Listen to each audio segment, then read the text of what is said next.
Hi, everybody. We're back again in the super conference, and I'm going to take this off so it doesn't rattle, in our super conference podcast room.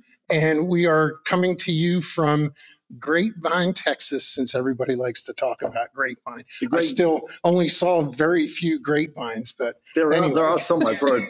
Gaylord Resort is beautiful. So my name is Keith Manich. I'm responsible for the collision division here at ATI. Alongside with me is Richard Charman. He is our team leader for the collision division. And our special guest today is Eric Gibson from Fifth Gear Automotive, just outside of Denver. And he's going to introduce himself, and then we're going to take it from there. So, Eric, go ahead and tell us a little bit about why we're here with you today. I'm Eric Gibson, Fifth Gear Automotive out of Denver. No relation to the Texas Fifth Gear. Okay. It's different, probably same mom, different dads. I don't know. So, I worked in California for like 20 years at PG&E out there as a equipment mechanic and fleet maintenance and running an engine shop and building diesels before building diesels was cool and all that kind of good stuff. And my quality of life out there was not good. Like, made lots of money, but God, it was just Northern California, and I don't know, we were broke. It was just not a good culture at that company and everything else. And I always kind of wanted to open my own shop. So, one day, the wife, we're flying out to Denver to visit her in-laws, and she said, we should do this. Let's do it. Let's open this business up and go for it. So, I was 6 months shy of 20 years at PG&E, and I quit and bought an existing shop and kind of went from there and just started getting after it. So tell us a little bit about, to try and do this on your own and get out and do that. Tell us a little bit about how that happens. I will say it wasn't easy by far, and it wasn't easy for me, especially because I have some mental health issues. I didn't love myself. I didn't care about myself in that kind of way. I was not my best friend. And when you feel that way about yourself, it's really hard to give that love to other people that are in your life. And it really affects them greatly. But I equate it to this: of somebody could tell you something, the most sweetest thing, the nicest thing in a foreign language. And if you don't understand that language, you don't understand what they're saying. And that's what it's exactly like. And when I talk about how I feel and that kind of stuff, it's a foreign language to somebody else too. But when you meet those people that are having that same struggle as you instantly connect, because it's like, I see you and I support you. And sometimes that's all I really ever wanted to hear, but nobody understood. And I didn't understand enough to have somebody understand that. So I couldn't explain it, but when I did try to explain it, I was speaking a foreign language. So this was both personal and in business. Absolutely. Okay. The hard part is, you have a lot of people that depend on you. And when you're in a self-loving place and all that kind of stuff, that when people depend on you, it's a great thing. Mm-hmm. Like, yes, I can help people grow. I can do that. But when you don't, it's hard. When you don't care about yourself and you don't love yourself like that, it's almost more of a burden. So than anything, having 12 families that depend on you for your business. And it's everything you do is to make sure that they're taken care of tomorrow, because I was never sure if I'd be here tomorrow. Obviously, Eric, you're sharing some very, very personal things and some very, very personal challenges. Overcoming those challenges, is it something that you've developed in your habits, or if it's something that you've reached out and got professional help with? How are you managing that situation? It's definitely a little bit of both. There's bright spots in everybody's day. Absolutely. And, when my bright spots would shine themselves, it was, I didn't know what that is. Like, what is happening? I was used to just that dark cloud that I could just never get out of it, you know?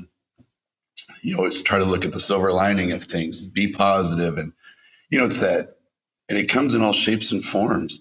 You know, you've got some friends that they're the life of the party. And deep inside, they're dying. They're dying every day. And it's all they can do to try to get just some of that interaction. So it's a little bit of just self-reflection of trying to just be strong enough to really dig deep and figure stuff out. Part of it was the marriage and falling apart. It's my business partner. It's my best friend. And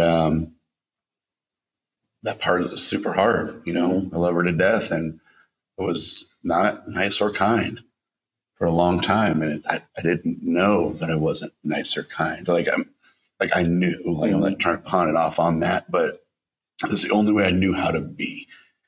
How long ago was that? The divorce part of it's, been probably better of 3 or 4 years. Okay. I mean, even before we came out here, it was the same kind of issues. I've had this kind of not loving yourself thing ever since I can remember. I just thought it was a normal thing, like to not be okay with that kind of stuff. So, and I think, getting the shop and everything was a little bit of a Band-Aid to kind of mask a little bit of that, kind of took my mind off of some of those things, but it was always there. You just wake up in the morning and guess we'll do this again. Versus now I wake up in the morning, I smile and I'm like, here I am. Fucking let's do this. How did it change? I was sitting there one day. I've already moved out, I've got my own place and everything else. So I've got quite a bit of quiet time. And something said, you need to look up this. I was like, oh, let's grab my phone. I Googled this place, and it was like 20 minutes from where I live. And I was like, that's the weirdest thing. And it's kind of a mind and body spiritual journey that you go on, and only you know the answers to things. You're the only one. And it was more about connecting those questions and answers you're kind of in your brain again of why don't you love yourself? And you can ask yourself, but there's that other voice in you. Don't worry about that question. That's not a real question. I've got you. I'm going to take you right to the dirt. But when you do something like that, it forces you to just understand that. And the positive voice in me, the voice that's, my best friend, that would take me anywhere and have my back the whole time, that voice was louder than the other voice. Was it very similar to a coaching process? It was a group thing. Okay. There was like 6 of us in there, and there's 2 kind of ceremony leaders. And, it was a psilocybin kind of deal. So you drink a bunch of mushroom tea, and, you just really, really expand your mind. And that was the hardest thing. I don't want to do this hippie stuff. Like, I don't need that. I'm strong. I've got this figured out. What are people going to think? Nobody's going to care. Something said, you need to go. You need to be there. And so I signed up. And I told the ex, I'm going to go do this. It's a 3-day thing.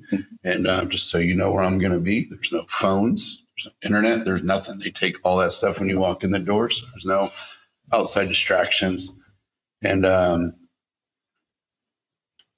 it was the hardest thing. It was just trying to figure out the tools when you can get to some pretty dark places that it's hard to get out of. Unless you have those tools to be able to pull yourself out. That's, your bad trip or whatever you want to call it. So they kind of admit that you're on the journey by yourself, but you're not alone. And so that was, the next day, I just wanted to shout from the rooftop. I wanted to introduce myself to everybody. Like I'm here and I'm not going anywhere for a long time. Don't And you think that's a great representation of the last presenter that we had in reference to this is about me. It isn't about what Keith perceives of me or what this is about what I need to do for me. And you took those steps. It's a great representation, I think, of the presenter that just spoke to us. yeah. Yeah. Yeah. There's a lot of that, kind of hit home for sure. Mm-hmm. And it's, I think a lot of people live in a perception world. Of course. And instead of a perspective world. You live in a perception, it's all about how I look at it and how I feel about it. Mm-hmm. And I don't understand why you don't see it from my point of view. It's like that diagram of the 6 and the 9, or this, there's two guys standing there. And the guy says, I see a 6. And the other guy says, I see a 9. Different perspective. Yeah. If you can't walk around and look from his angle, and you're just like, no, I don't know why you don't see it my way. And we deal with that type of thing all day, Eric, day. as long as you don't stand up on the table for a different perspective here, we'll be just fine. All right, I'm going to ask you a little, maybe a personal question. You can tell me. I'm not going to answer it. But when you decided to take that leap of faith, did you share that with your ex, I assume, at that point? I did. And how did she support what you were doing? Yeah, she says, yeah, what is it? She looked at it. She goes, I think that looks really good. You should totally go do that. And how did that make you feel? It was a relief just because I didn't want to tell anybody just in case it didn't work out or, sure, the perception, it was because, I know how I am and I know how she is, mm-hmm. And she's probably a little more open-minded than I could see just because I was so close-minded, but not close-minded for the world. I had a good perspective of things, but just in my own head on that end of it. So it was one of this guy, Charlie, showed up there for the deal, and I've never met him. I've never seen him. And I opened the door and we looked at each other and we knew each other. Wow. It was the weirdest thing. And, I was trying to figure out, how did I get here? How'd you find us? I said, I don't know. I don't know. I Googled this thing and you popped up. I don't understand it. And we were talking about stuff and he says, he has this daily practice that he does every morning.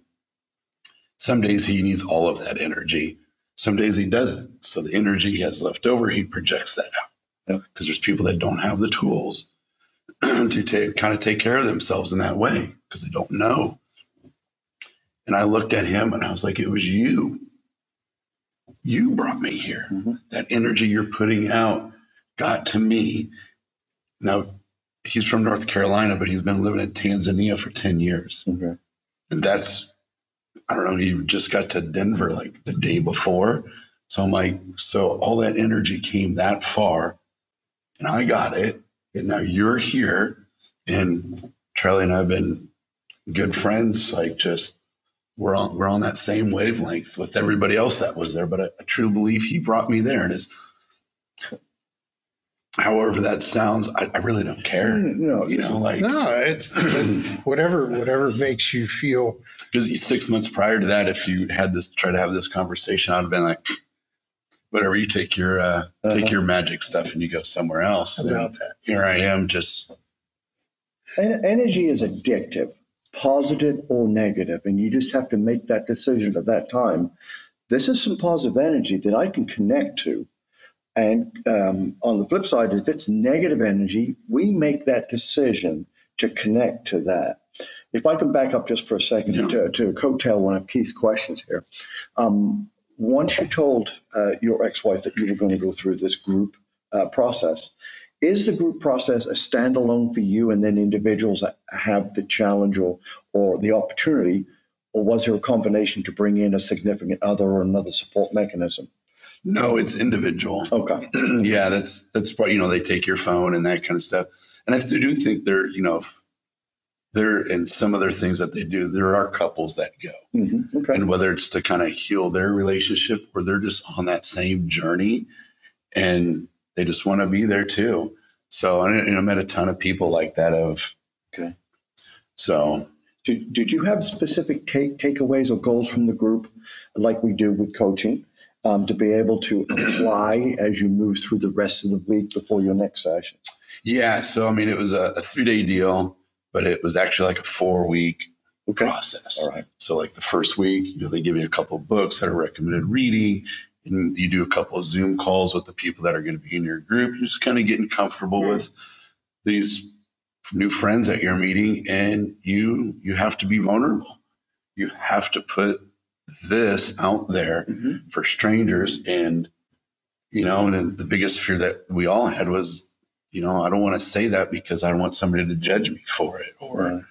And it is kind of weird because when you talk to certain people, you feel their vibration of like, man, that's a good person. Like I could really talk to them. When you talk to people and you look in their eyes and you see those soft eyes that are just listening to you of just like, oh man, and you feel that and you see that.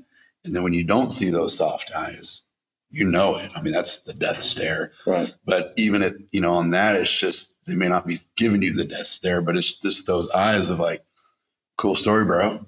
Yeah. Like, Yeah. why are you telling me this kind of deal? And so having those people in that group, and we're all having a different issue and there's different things they want to try and figure out and solve. But at the end of the day, we're all there together, and it was. In those early stages, Eric, did you have self-motivation, or were you relying upon that old emotional of you didn't want to disappoint somebody else, or you didn't want to be seen in a particular view? Did you have some good self-motivation, and what was it? No, I didn't. Okay. I didn't. It was I got this tattoo probably a couple of months before I went. Okay. I don't know if you can see it. It's two guys fighting. Yeah, wrestling, almost. Wrestling, There's a guy on top of the other guy, and the guy on top, it's my thoughts. And the guy on the bottom is me. Okay. And just constantly beating myself up. Okay. And not knowing how to not. Are we going to rotate that eventually to where they're standing hand in hand and going in the same direction? I don't know. Only just because it's my call out to myself of, I see you, and that I don't support. All right. And so when, I kind of have some of those thoughts, I can look down and I put my hand over it, and it silences them. Okay. Like just, you don't have control of me anymore. Yeah. Only I do. Speaking to the left hand, speaking to the right hand. Right. So as a business owner, Yeah. I'm assuming that this crossed over into your business. Absolutely. What was the reaction once you completed this process with your staff, and how you changed as a result?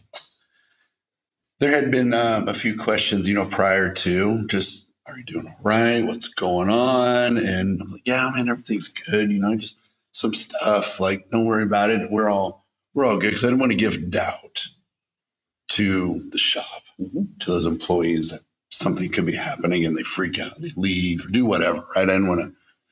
But afterwards, like, they had like real concerning questions though, because my whole mentality changed for the better. Just the light, I carried myself upright. I was here. It was the most exciting thing ever was just, I'm here, man. Like, I'm really, really here. And they had those kind of questions. I sat down my, manager and foreman, and I just told them, I was like, and I do appreciate you guys. I love you guys for even seeing that and having that concern. But I said, I'll honestly tell you, I'm feeling the best I've ever felt, and I'm going to be here for a long time. What a great piece of validation to have those individuals that you've worked with and around you that initially had some very concerns about you recognize the fact that there was a change. And also for you, recognizing the fact that I need to be in this moment. Again, you're a reference to some of the speakers that we talked to. Always be in that moment. Always be here in this moment, which for everybody It's difficult to do, Eric. It is, and I've been told that, my whole marriage is just be present. Be present. I don't know what that means. What does that mean, be present? I'm here, we're talking. Mm-hmm. Am I not present? And in all honesty, I wasn't, though. Like, I didn't know what that meant. And be present, for me, at least, it means to just listen with intent, listen with love, peace and kindness, happiness. And, I could turn that ray of sunshine on a little bit here mm-hmm. and there. And I could get through life. I could be a likable guy and, fun loving, just have a good time. But it never would last long. And if it did, it was exhausting. Just want to sleep for another whole day because Yeah, Eric, you hit on a very good point. Being present when you're in a conversation or communication, you're talking to a technician or a customer, essentially when you're pushing information out, you can be in the present because that information is coming from you. The challenge is when other people are talking to you or you're disengaged from something to keep your mind present in what you're currently dealing with. That's the struggle. Did you recognize some departure there when you weren't delivering information? Absolutely. And so part of, after your journey, so it's like a 4-week deal. So it was a couple of weeks of work after. But part of that is when you're having a conversation with somebody is learning to recognize when you're here and when you left. Just in the conversation, I'm listening and I'm like, oh, I just left. Where did I go? Why? I just didn't hear the last 2 minutes of what you were talking about. Even though I'm staring at you, right? I was gone. And so you learn to recognize some of those things. And part of that, exercise was to talk to somebody mm-hmm. or have them talk to you. And I look at you and I'm like, you're here. You're here. You left. Yeah. You left. And you're like, holy, you can see that. Mm. And so when you have those conversations with people, and so that was just one good tool that you learned is to actively be present because you can see when you're leaving. Yeah. Listening and understanding. I can sit here and listen to you, but do I really hear what you're saying? And that's something disconnect that you're talking about being present. Absolutely. Yeah. So if you were to take your experience and want to communicate to those that are watching us, how your approach worked for you may not be the same for everybody. Sure. But tell us or tell them what you did that really changed how you, your perception of this whole situation and then the reality of the situation. I guess, and I kind of looked at it as it was just kind of my last ditch effort, to be in all honesty. Like, I didn't plan on being here at all, not just for this at all. Mm-hmm.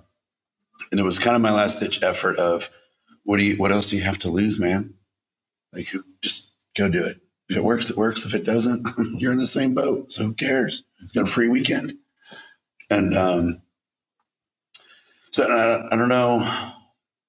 And I guess afterwards, it just kind of, I don't want to use the word like enlightened, like, because there's so much more that I have. I've dipped my toe in the pool. It's like, man, that water feels sure nice, but I haven't jumped all the way in yet. But just that one little mind shift that I have gives me the courage to want to jump in. Good start. Yeah. And it's, we met some friends last night and, never met them. They're ATI members. And, we took care of some fellow ATI members, got them back to safety and everything else. And, never met this person, and we totally had this great bonding moment. And that person is on the receiving end of the same thing. Mm-hmm. And so for me to kind of have a dual perspective on that, just a little bit of, I was doing what your spouse is doing to you. And then seeing that reaction of, those soft eyes are gone. Mm-hmm. And I was like, oh my God. So we exchanged numbers and just kind of, I was like, man, I just had a good moment there because I felt that pain. Okay. And, not knowing somebody and just kind of opening up about that is a super brave thing to do. Sure. You don't know me. Right. I mean, I could judge him and do whatever, and he just, crush him or whatever it was. And we just had that great energy. And it was like, we should talk. Like, and again, in this session we've had, we've hit on a couple of things repetitively, and it's been about me. Do I really care, unless I'm being rude, do I really care about how you're judging me? I'm me. Eric is Eric. And yes, you're struggling with a couple of pieces of Eric, but coming here is a very, very positive thing for you. Yeah. What have you learned the last day or two? Take care of each other. Truly. Okay. Just love. We're all in this boat together. We all own shops together, and you guys are the greatest support staff to help us do that. And it's one thing to get the numbers where they need to be and be successful, and we're making the money, and we're building community and jobs, and all that stuff is amazing and wonderful, and it needs to be there. Yeah. This is the part we don't talk about, though. Yeah. No, absolutely. There's no, I mean, you see memes about it, and there's stuff on TV if you know somebody, but nobody knows somebody that's going through this struggle until it's too late. Guess what we're doing today, Eric? We're talking about it. And yeah. And a lot of people are going to see this. Yeah, I hope so. And, and I'll put that out there. You can be anonymous if you want. Call me. Yeah. You want to do a Zoom, you want to get whatever, turn off your camera, just leave your microphone on and just be vulnerable around the people that you can be vulnerable around.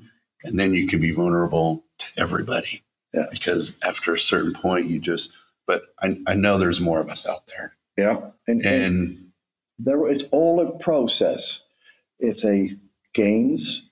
And if you need some losses, get back in there. But it is a process that you need to stay with. And clearly you're doing a really good job with it. I have to. I've seen the feeling that I have about everything. I don't want it to go away. Man, it's like, you found your best friend. And so for some of us, that's a spouse or whatever, I think that's all I want to think about. It's all I want to focus on. Okay. And I have that. And like I said, man, I'm not going anywhere. Well, to kind of end things, I think it's important. We always look at the end of the podcast, takeaways. What are things and I'm going to start with Richard, takeaways from this conversation. My takeaway is not specifically to Eric, but the content of what we hear throughout the course of the day. You not only listen, you understand, because you've taken some of the things that have been presented today and you're utilizing them in your self-help and your development to understand yourself. So my takeaway here is what ATI delivers with its content in the Super Conference really hits home. And I appreciate that. I appreciate you coming in. Thank you. My takeaway is, and I think it's, from the conference itself, there's a lot of love here in this group at the conference and everything else. And, I think there's still a lot more to give. There's still a lot more to uncover. And absolutely. And, we're all there for each other anyways, whether it's your 20 group or whatever. It's that you're on this journey alone or by yourself, but you're not alone. Right. And that really hits home for me. I'm not by myself in this. Appreciate you sharing, Eric. Thank you. Thank you. Yeah, for me, I'll be honest with you. It's a pretty brave thing you're doing here. And a lot of people will be able to look at this and say, I can do that too. And I'm just glad I was able to keep it together. But it's amazing what you can, I think once you kind of sit down and kind of refresh and you look at, where am I now as opposed to where I've been? And, I can really look at my future and steer myself in the right direction. That's great positivity. Yeah. So, thank you. Well, with that being said, folks, we're going to say thank you to Eric for helping us really put some good light on what could potentially be bad circumstances. And as Kim would always say, we'll end with have good thoughts and share this kind of information with others so that it will help us all succeed. Thanks, and we'll see you next time. Peace and love.